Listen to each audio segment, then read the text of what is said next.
श्रीहरिवायुगुरुभ्यो नमः। ओं वंदे विष्णुं नमामि श्रियमथ च भुवं ब्रह्मवायु च वंदे गायत्रीं भारतीं तामपि गरुडमनन्तं भजे रुद्रदेवं देवीं वंदे सुपर्णीमहिपतिदयितां वारुणीमप्युमां ताम् इन्द्रादीन् काममुख्यानपि सकलसुरान् तद्गुरून्मद्गुरूंश्च अभ्रमं भङ्गरहितं मजडं विमलं सदा आनन्दतीर्थमतुलं भजे तापत्रयापहं। पूज्याय राघवेन्द्राय सत्यधर्मरताय च भजतां कल्पवृक्षाय नमतां कामधेनवे। पृथ्वीमण्डलमध्यस्थाः पूर्णबोधमतानुगाः वैष्णवाः विष्णुहृदयाः तान् नमस्ये गुरून् मम।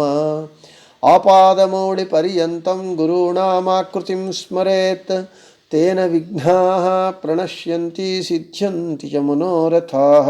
श्री विद्यासागरमाधवतीर्थगुरुभ्यो नमः। हरिः ओम्।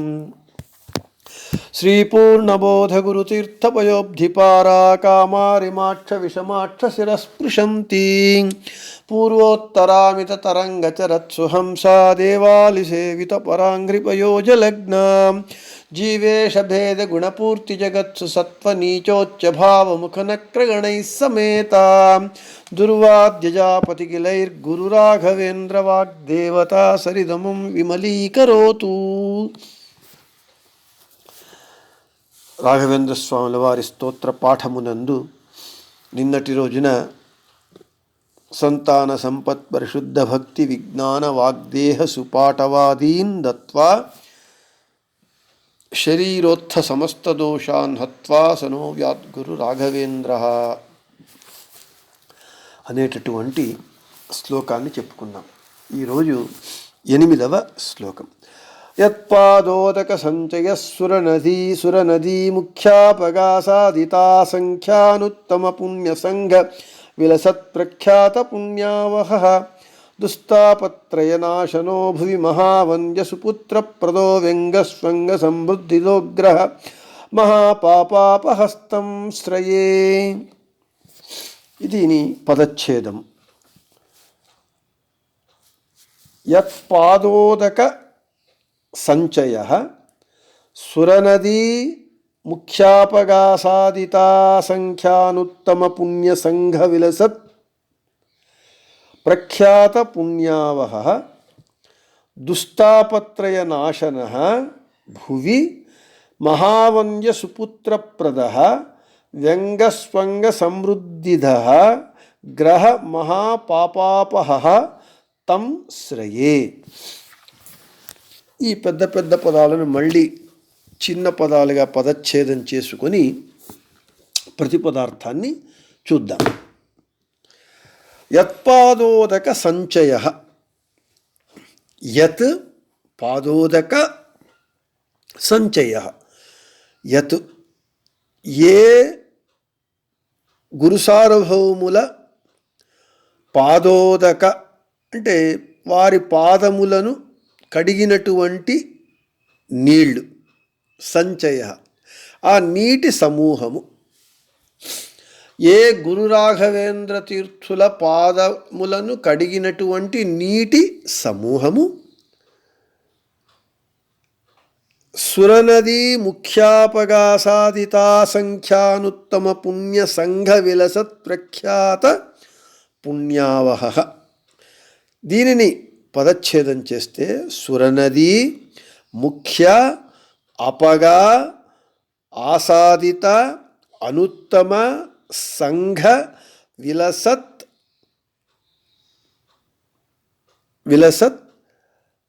ప్రఖ్యాత పుణ్యావహ. ఇప్పుడు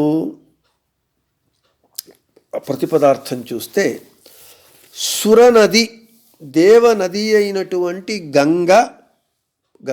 గంగయే మొదలైనటువంటి ముఖ్య ప్రధానంగా ఉన్నటువంటి అపగా అంటే నదుల చేత, అంటే అన్ని నదుల దర్శనము, స్పర్శనము, స్నానము మొదలగు వాటి చేత ఆసాదిత లభించేటటువంటి అసంఖ్యాకమైనటువంటి అనుత్తమ అతి శ్రేష్టమైనటువంటి పుణ్యముల ఆవహ అంటే బాగుగా ఇస్తుందో. ఇక దుస్తాపత్రయ నాశన, దుస్తాప త్రయ నాశన, దుస్తాప దుష్టమైన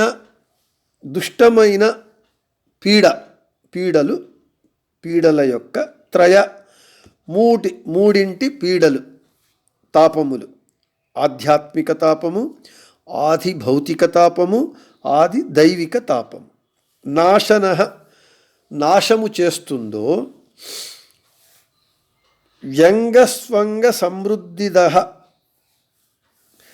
వ్యంగ అంటే అంగవిహీనమైనటువంటి వారికి సుశ్రేష్టమైనటువంటి అంగ అవయవముల సమృద్ధి అభివృద్ధిని ఇస్తుందో ఏ సమూహము. ఇక తరువాత గ్రహ మహాపాపాపహ, గ్రహ అంటే దుష్ట గ్రహములు మరియు మహాపాప బ్రహ్మహత్య మొదలైనటువంటి మహాపాపములు, వీటి చేత వచ్చేటటువంటి బాధను అపహ పరిహరిస్తుందో అటువంటి నీటి సమూహము. అంటే అది ఏ నీటి సమూహము? గురు రాఘవేంద్ర సార్వభౌముల పాదములను కడిగినటువంటి నీటి సమూహము. అటువంటి గురు రాఘవేంద్ర ఆ గురురాజులను, గురు రాఘవేంద్ర స్వాముల వారిని ఆశ్రయిస్తాను అని ప్రతిపదార్థం. ఇక తాత్పర్యము. గురు రాఘవేంద్ర స్వాముల వారి పాదములు కడిగినటువంటి ఆ పాదముల నీటి సమూహము మనకు ఆ గొప్పదనాన్ని చెబుతూ ఉన్నారు. ఆ నీటి సమూహము దేవనది అయినటువంటి గంగా మొదలైనటువంటి గంగయే ముఖ్యంగా ఉన్నటువంటి అన్ని నదుల యందు స్నానము ఇవన్నీ చేస్తే ఎంత పుణ్యము వస్తుందో, ఉత్తమమైనటువంటి అసంఖ్యాకమైనటువంటి ఎంత పుణ్యము వస్తుందో రాఘవేంద్ర గురు సార్వభౌముల వారి పాదోదక సమూహము అంత పుణ్యాన్ని ఇస్తుంది, అంతకంటే ఎక్కువ పుణ్యాన్ని ఇస్తుంది. అంతేకాకుండా భువి మహావంధ్యా సుపుత్రప్రద, ఈ పంక్తిని ప్రతిపదార్థం చెప్పలేదు. భూమి యందు మహావంధ్యా సుపుత్రప్రద, మహావంధ్య అంటే పెద్ద గొడ్రాలు, పిల్లలు కనడలేనటువంటి పెద్ద గొడ్రాలుకు సుపుత్ర అంటే మంచి పుత్రుణ్ణి ప్రదహ ఇస్తుందో, అంటే ఏ రాఘవేంద్ర గురు సార్వభౌముల వారి నీటి సమూహము ఇస్తుందో. అంతేకాకుండా తాపత్రయములను నాశము చేస్తుందో, ఆధ్యాత్మిక, ఆది భౌతిక, ఆది దైవిక తాపములను నాశం చేస్తుందో, అంగవిహీనులకు మంచి అంగములను ఇచ్చేటటువంటిది అవుతుందో, దుష్టగ్రహముల యొక్క వాటి బాధను, మహాపాపములు మొదలైనటువంటి వాటి చేత వచ్చేటటువంటి బాధను పరిహరించేటటువంటి ఆ రాఘవేంద్ర గురు సార్వభౌముల వారి నీటి పాదోదక సమూహము అటువంటి రాఘవేంద్ర గురు సార్వభౌముల వారిని నేను ఆశ్రయిస్తాను అని ఈ శ్లోకం యొక్క తాత్పర్యం. ఇక విశేష వివరణను చూద్దాం. మనకు రాఘవేంద్ర గురు సార్వభౌముల వారి పాదోదకము ఎంత మహిమాన్వితమైనటువంటిది అని మనము ఇక్కడ చెబుతున్నారు. రాఘవేంద్ర గురుసార్వభౌముల వారి పాదోదక మహిమను మనము కాసేపు పక్కన పెట్టి మన ఇంటిలో మన తల్లిదండ్రులు, మన పెద్దలు, మన గురువుల యొక్క పాదపూజ చేస్తాం మనం. అంటే ఆ పాదములను కడిగి వాటికి పూజ చేసి ఆ పాదోదకమును మన నెత్తి మీద ప్రోక్షణ చేసుకుంటాం. ఎందుకంటే పెద్దల పాదములు పరమ పవిత్రమైనటువంటిది, వాటి పాదసేవను మనము చెయ్యాలి. కాబట్టి మనము మన తల్లిదండ్రుల, మన గురువుల, పెద్దల పాదము కడిగి ఆ పాదోదకాన్ని మనము నెత్తి మీద ప్రోక్షణ చేసుకుంటూ ఉన్నాం. మన పెద్దల పాదోదకాన్నే మనము నెత్తి మీద ప్రోక్షణ చేసుకుంటూ ఉన్నప్పుడు ఇక రాఘవేంద్ర గురుసార్వభౌముల వారి యొక్క పాదోదకాన్ని మనము తల మీద తప్పకుండా వేసుకుంటాం. ఎందుకు అంటే అది అత్యంత మహిమాన్వితమైనటువంటిది. రాఘవేంద్ర గురుసార్వభౌముల వారి పాదములు కాదు, ఆ పాదములను కడిగినటువంటి నీళ్లే ఇప్పుడు చెప్పినన్ని మన బాధలన్నీ, మన కోరికలన్నీ, బాధలు పోయి మన కోరికలన్నీ తీర్చేటటువంటి మహిమాన్వితమైనటువంటిది రాఘవేంద్ర గురుసార్వభౌముల వారి పాదోదకము. మనము పాపములను ప్రక్షాళన చేసుకొని పుణ్య సంపాదన కొరకు దేవ నది అయినటువంటి గంగా నది యందు మనము స్నానం చేస్తాం. స్నానం చేసి తర్వాత గోదావరి, కావేరి, కపిల, కృష్ణ ఈ నదుల యందు మనము స్నానం చేస్తాము. అక్కడ పర్వకాలములలో స్నానం చేసి పూజాదులు ఇవన్నీ అక్కడ దానాదులన్నీ చేస్తాం. ఎందుకు? మనకు విశేషమైనటువంటి పుణ్యము లభిస్తుంది అనేటటువంటి ఉద్దేశముతో. అయితే ఈ నదుల యందు స్నానము ఇవన్నీ చెయ్యటం వలన ఎంత పుణ్యము వస్తుందో అసంఖ్యాకమైనటువంటి ఉత్తమమైనటువంటి పుణ్యం వస్తుంది. అంతకంటే ఎక్కువగా రాఘవేంద్ర గురుసార్వభౌముల వారి పాదోదకాన్ని మనము తల మీద ప్రోక్షణ చేసుకోవటం వలన, దానిని సేవించటం వలన మనకు అంతకంటే ఎక్కువ పుణ్యము లభిస్తుంది అని చెబుతూ ఉన్నారు. ఇది ఏమిటి? ఇది కొద్దిగా మనకు నమ్మడానికి కష్టమవుతుంది, శక్యంగా ఉండటం లేదు. అయితే మన యొక్క సనాతన సంప్రదాయాన్ని మనము ఒకసారి చూచినప్పుడు, మనకు పెద్దలందు భక్తి ఉన్నప్పుడు ఆ భక్తియ పరాకాష్ఠత ఈ పాదోదకాన్ని శిరస్సు మీద ధరించటము, సేవించటము అనేటటువంటిది మన సనాతన సంప్రదాయము చెబుతూ ఉన్నది. పెద్దలను మనము గౌరవించాలి. ఎలా గౌరవించాలి?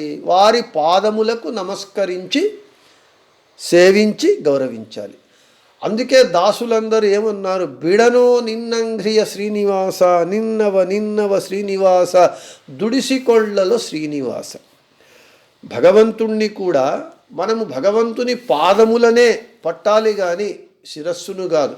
ఉపాసనా క్రమంలో భగవంతుని పాదముల నుండి క్రమంగా పైకి మనము ఉపాసన చేసుకుంటూ వెళ్ళాలి. కాబట్టి పాదము అనేటటువంటిది ఉపాసనా భాగమునందు, ఉపాసన యందు అత్యంత ముఖ్యమైనటువంటిది. అందుకే మనము పీఠాధిపతులకు, మన పెద్దలకు, నేను ముందే చెప్పినట్లుగా తల్లిదండ్రులకు పాదపూజ చేసి ఆ పాదోదకాన్ని ప్రోక్షణ చేసుకోవటం అనేటటువంటిది వచ్చినటువంటి సంప్రదాయము మన హైందవ సంస్కృతి యందు. ఒక్కొక్కసారి పెద్దలు తిడుతూ ఉంటారు, వాని కాళ్ళు కడిగి నీళ్లు తీసుకోవాలి, ఆ నీళ్లు తాగాలి, ఎందుకంటే వాడు అంత ఉత్తముడు అని చెప్పటం. ఇక్కడ భారతంలో భీష్మాచార్యుల వారు ధర్మరాజునకు ధర్మోపదేశం చేస్తూ యదీచ్ఛసి మహారాజా సర్వతీర్థావగాహనం విప్రపాద వినిర్ముక్తతోయం శిరసి ధారయా అని చెప్తున్నారు. హే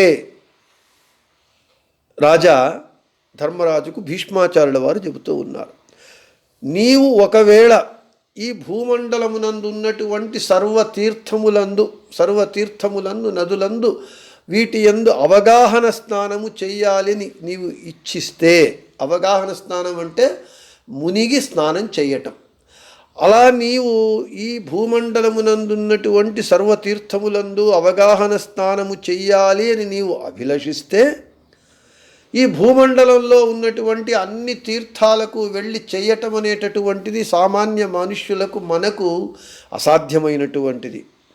దానికి చిన్న ఉపాయాన్ని చెప్తున్నారు.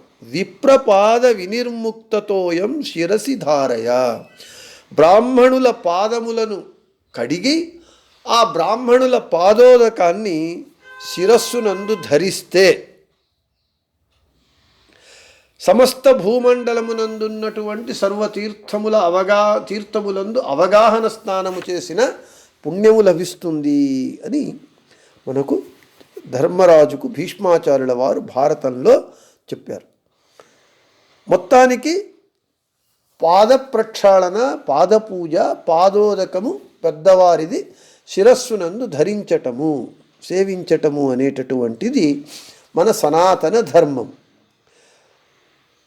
మీరు తిథి చేసేటప్పుడు, శ్రాద్ధకర్మ చేసేటప్పుడు దర్భ బ్రాహ్మణులను పెట్టి ఆ దర్భ బ్రాహ్మణుల పాదపూజ చేసి ఆ పాదములను కడిగి ఆ పాదోదకాన్ని మన శిరస్సు మీద ధరిస్తూ ఉంటాం. అప్పుడు ఈ మంత్రం చెప్తారు పురోహితులు, యదీచ్ఛసి మహారాజా సర్వతీర్థావగాహనం విప్రపాద వినిర్ముక్త తోయం శిరసి ధారయ అని. అది కారణం.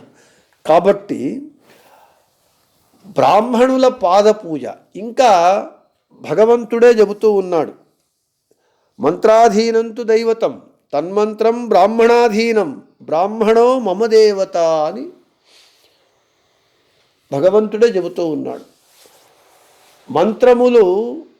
మంత్రములకు దేవతలు అధీనులు, ఆ మంత్రములు బ్రాహ్మణాధీనములు. మంత్రములను అధీనము చేసుకున్న సిద్ధి పొందినటువంటి బ్రాహ్మణులు నాకు దేవతలు అని భగవంతుడు చెబుతూ ఉన్నాడు. మీరు శ్రీనివాస కళ్యాణం చూచినప్పుడు మీకు అర్థమవుతుంది. భృగు మహర్షి వచ్చి వైకుంఠానికి వచ్చి భగవంతుని వక్షస్థలము మీద పాదతాడనము చేసినప్పుడు భగవంతుడు ఏం చేశాడు? కోపగించుకోకుండా అతనిని సాదరంగా ఉచిత ఆసనము మీద కూర్చోబెట్టి అతని పాద ప్రక్షాళన చేసి ఆ పాదోదకాన్ని తన శిరస్సు మీద ధరించటం కాకుండా లక్ష్మీదేవి మీద వేసి వైకుంఠమంతా వేశాడు. సరే, అక్కడ మళ్ళీ కథలు వేరే ఉన్నాయి, ఉండని, మనకు ఇంతవరకే. అంటే భగవంతుడు కూడా లోకానికి ప్రకటింపచేయటానికి బ్రాహ్మణుల పాదపూజ, ఆ పాదోదకము శిరస్సునందు ధరించటం అనేటటువంటిది మన ధర్మము, అది పుణ్యదాయకము అని భగవంతుడు కూడా నిరూపిస్తూ ఉన్నాడు. కాబట్టి ఇక్కడ మనకు ఈ పెద్దవారి గురువుల మహానుభావుల పాదోదకము ఎటువంటిది అంటే, తీర్థీకుర్వంతి తీర్థాని స్వాత్మస్థేన గదాభృత అనే భాగవత వాక్యం. అంటే మనము పాపమంతా ప్రక్షాళన చేసుకొని మనం ఏం చేస్తాం? ప్రక్షాళన చేసుకోవటానికి గంగాది నదులకు వెళ్ళి మన పాపములను పోగొట్టుకుంటూ ఉన్నాము. అయితే మన పాపమంతా వారికి గంగాది నదులకు అంటగట్టినప్పుడు ఆ పాపాన్ని వాళ్ళు ఎక్కడ పోగొట్టుకుంటారు, ఎవరి వలన పోగొట్టుకుంటారు అనేటటువంటి విషయాన్ని మనకు ఒక కథ చెబుతూ ఉన్నది. ఒక పుండరీకుడు అనేటటువంటి ఒకడు ఉండేవాడు.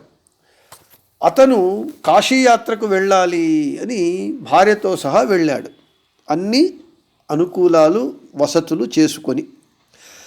అప్పుడు తల్లిదండ్రులు మేము కూడా వస్తాము, ముసలి వాళ్ళైనటువంటి తల్లిదండ్రులు మేము కూడా వస్తాము నీతో పాటుగా అన్నప్పుడు వాడు తల్లిదండ్రులను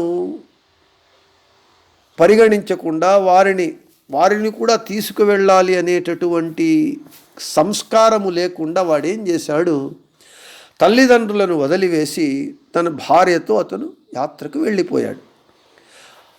సుఖంగా యాత్ర జరుగుతూ ఉన్నది, అన్ని వసతులు ఉన్నాయి. అయితే ఆయన తల్లిదండ్రులు కూడా తాము యాత్ర చేయాలి అని వారు కూడా యాత్రకు బయలుదేరారు. అయితే వారి యాత్రకు తగినటువంటి వసతులు లేవు, కష్టపడుతూ వాళ్ళు యాత్ర చేస్తూ ఉన్నారు. ఈ యాత్రలో భాగంగా ఈ పుండరీకుడు ఒక గ్రామానికి వచ్చాడు. గ్రామానికి వచ్చినప్పుడు ఒక కాశీకి సమీపంలో ఉన్నటువంటి ఒక గ్రామానికి వచ్చాడు. రాత్రి ఒక సత్రమునందు ఉన్నాడు. అక్కడ ఆ ఊరిలో ఉన్నటువంటి కుక్కుట మహర్షి అనేటటువంటి ఒక మహర్షి ఉన్నాడు. ఆ కుక్కుట మహర్షి యొక్క మహిమను అక్కడి భక్తులు చాలా గొప్పగా చెప్పుకుంటూ ఉన్నారు. అతనికి ఈ పుండరీకునికి కుతూహలం కలిగింది, అతని యొక్క మహిమను తెలుసుకోవాలి అని. ఇలా ఉన్నప్పుడు అరుణోదయ కాలంలో ఈ పుండరీకుడు లేచాడు. లేచి వీధి అరుగు మీద కూర్చున్నాడు. అప్పుడు 6-7 మంది నల్లగా ఉన్నారు, కురూపులుగా ఉన్నారు స్త్రీలు. వెళ్ళి ఆ కుక్కుట ఆశ్రమాన్ని ప్రవేశించి ఆ ఆశ్రమాన్ని బాగుగా కసువు ఊడ్చి బాగా అలికి రంగవల్లులు వేసి అలంకారం చేశారు. కొంతసేపు అయిన తరువాత మళ్ళీ బయటికి ఆ 7 మంది స్త్రీలు వచ్చారు. బయటికి వచ్చినప్పుడు వారు దివ్యమైనటువంటి దేవతా స్త్రీ రూపులుగా బయటికి వచ్చారు. ఇతనికి ఆశ్చర్యమైంది. ఆ కుక్కుట మహర్షి ఆశ్రమంలో వెళ్ళేటప్పుడు వీళ్ళు అత్యంత నల్లగా కురూపులుగా వెళ్ళినటువంటి వారు ఆశ్రమం నుండి బయటికి వచ్చేటప్పుడు దివ్యమైనటువంటి దేవతా స్త్రీల వలె బయటికి వచ్చినప్పుడు ఆ స్త్రీలకు ఈ పుండరీకుడు నమస్కరించి ఏమిటి కారణము, ఆ మహర్షి ఎవరు ఏమిటి అని అడిగినప్పుడు అక్కడ వాళ్ళు చెబుతారు, ఆ మహర్షి ఎక్కడ అంటే అక్కడ ఉన్నాడు చూడమని చెప్పినప్పుడు ఈ పుండరీకునికి కనబడనప్పుడు అతను నాకు కనబడలేదు అని చెప్తాడు వాళ్ళకి.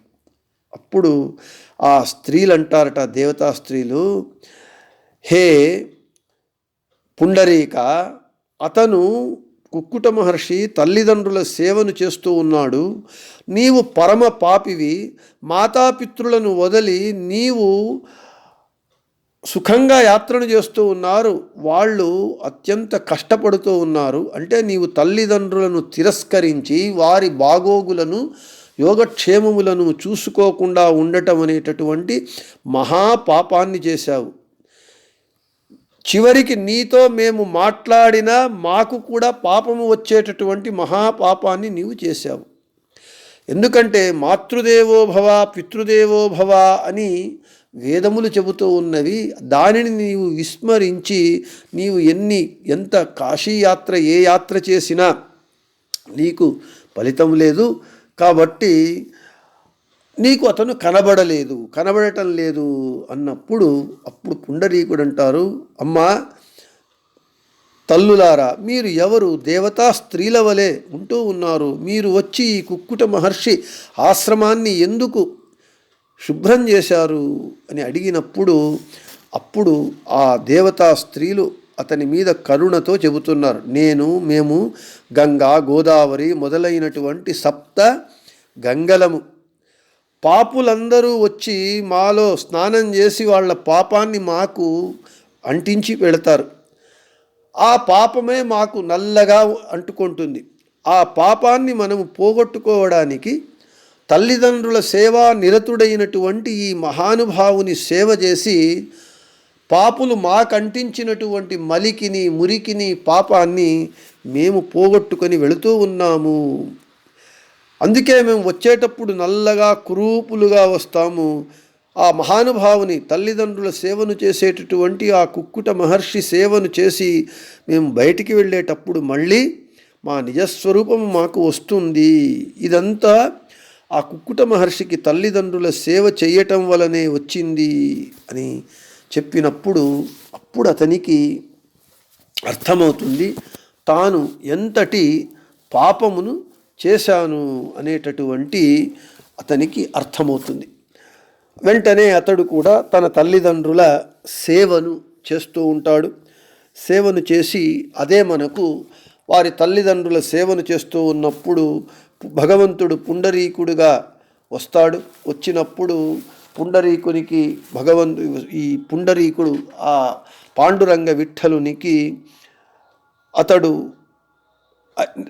వచ్చినప్పుడు అతనిని భగవంతుణ్ణి ఆదరించకుండా నేను తల్లిదండ్రుల సేవలో ఉన్నాను వస్తాను అని చెప్పి ఒక ఇటుకను వేస్తే పాండురంగడు అతని భక్తుని కొరకు ఆ ఇటుక మీద నిలబడ్డాడు అని చెబుతూ ఉన్నారు. కాబట్టి ఇక్కడ తల్లిదండ్రుల పాదసేవను చెయ్యటం వలన కుక్కుట మహర్షి ఎంతటి మహిమను పొందాడు.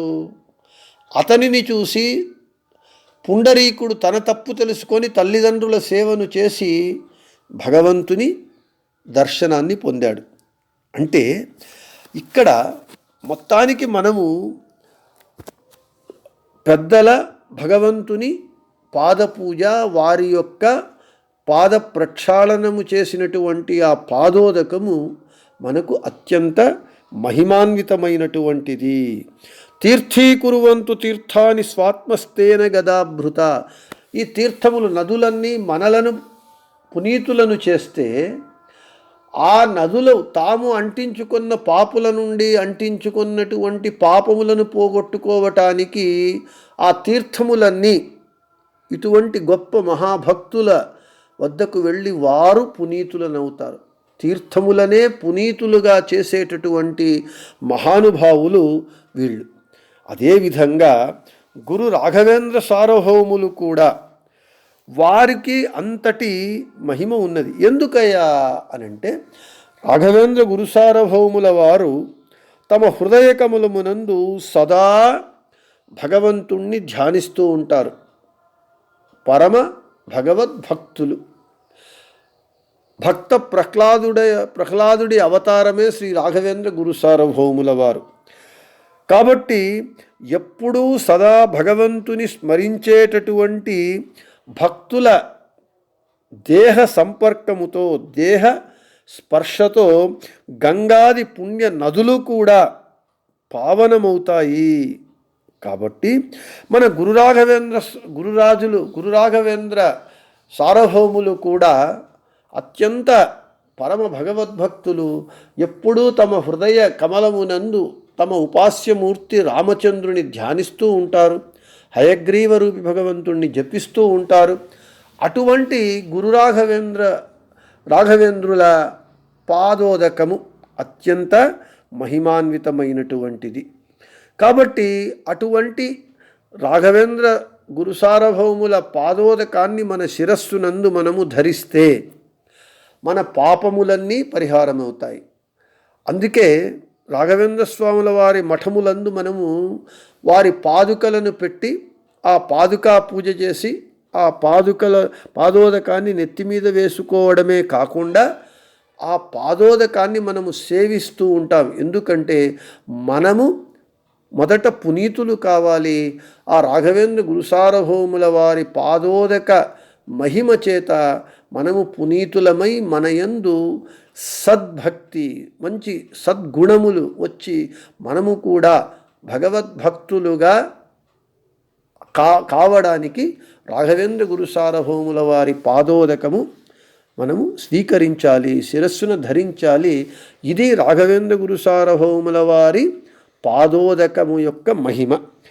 ఇంకా అంతేకాకుండా ఇంకా అనేక రాఘవేంద్ర గురు సార్వభౌముల వారి పాదములు ఎంతటి మహిమాన్వితమైనటువంటివి అనేటటువంటి వాటిని ఇంకా మనకు విశేషంగా చెబుతూ ఉన్నారు. యత్పాదోదక సంచయ స్వరనదీ ముఖ్యాపగా సాధిత అసంఖ్యానోత్తమ పుణ్య సంగ విలసత్ ప్రఖ్యాత పుణ్యావహ. ఇది మనకు రాఘవేంద్ర గురు సార్వభౌముల వారి యొక్క పాదోదకము యొక్క మహిమ. ఇంకా దుస్తాపత్రయ నాశన భువి మహావంద్యాసు పుత్రప్రద వ్యంగస్వంగ సమృద్ధిద గ్రహ మహాపాపాపహస్త హస్త అని పాపాపహ. ఇటువంటి ఇన్ని ఇంకా వారి మహిమలు ఎటువంటివి, రాఘవేంద్ర గురు సార్వభౌముల వారి పాదోదకము యొక్క మహిమలు ఎటువంటివి అని ఇంకా అనేక విషయాలను ఈ శ్లోకంలో చెప్పారు. ఆ విషయాలన్నింటినీ రేపటి మన పాఠమునందు చెప్పుకుందామని చెబుతూ శ్రీకృష్ణార్పణమస్తు, మధ్వేషార్పణమస్తు. అందరికీ శుభమస్తు.